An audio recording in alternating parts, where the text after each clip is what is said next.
గురుగారు, శని రాహువుల కలయిక అంటున్నారు కదా, ఈ ప్రభావం ఏ ఏ రాశులపై అధికంగా ఉంటుంది? ఇక్కడ శని రాహువులు అనేది శనివత్ రాహు, శని రాహుతో సమానము, రాహు శనితో సమానము. అయితే ఈ శని రాహువుల కలయిక 50 రోజుల పాటు జరుగుతున్నది. ఈరోజు ఉగాదికి ముందు రోజు, నిన్నటి రోజే, అది రాత్రి 9:44 శని ఆ మీనరాశిలో ప్రవేశం చేయడంతోనే ఎదురుగా రాహు ఉన్నాడు. కనుక ఎదురుగా ఉన్నటువంటి ఈ రాహువు మే 18వ తేదీ దాకా శని రాహువులు ఎదురుగా ఫేస్ టు ఫేస్, ముఖాముఖి తలపడుతుంటారన్నమాట.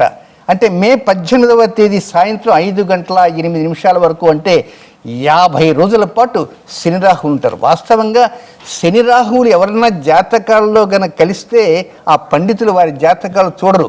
అయ్యా, మీకేదో శని రాహువులు కలిశారు, నీ జాతకం చూస్తే ఆ శని రాహువుల యొక్క ప్రభావం నా మీదేమన్నా చూపిస్తుందని జ్యోతిష్ పండితులు భయపడుతుంటారు. బట్ శ్రీనివాస గారికి కొన్ని వేల లక్షలాది జాతకాలు చూశాడు.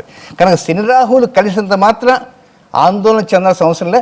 చిన్నపాటి జాగ్రత్తలు తీసుకుంటూ ఈరోజు ప్రత్యేకంగా మన కార్యక్రమంలో అద్భుతమైన పరిహారం ఇవ్వబోతున్నాం. ఈ శని రాహువుల కలయికను కూడా పురస్కరించుకొని ఆ రాహువుకు సంబంధించిన ఒక అద్భుతమైనటువంటి మూలిక లాంటిది అందరికీ తెలిసిందే, చెప్తాను. దాన్ని అందరూ దగ్గర పెట్టుకుంటే ఈ శని రాహువుల దోషాల నుంచి బయటపడటానికి అవకాశం ఉంటుంది.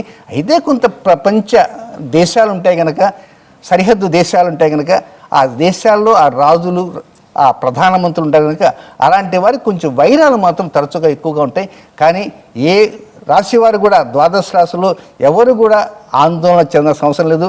అందరికీ విజయోస్తుని అందిస్తుంది, విజయోస్తుని ఇస్తుంది. కనుక ధైర్యంగా ఉండండి, నమ్మకం పెట్టుకోండి, నమ్మకాన్ని తెచ్చుకోండి, ఆత్మవిశ్వాసంతో ముందుకు వెళ్ళండి.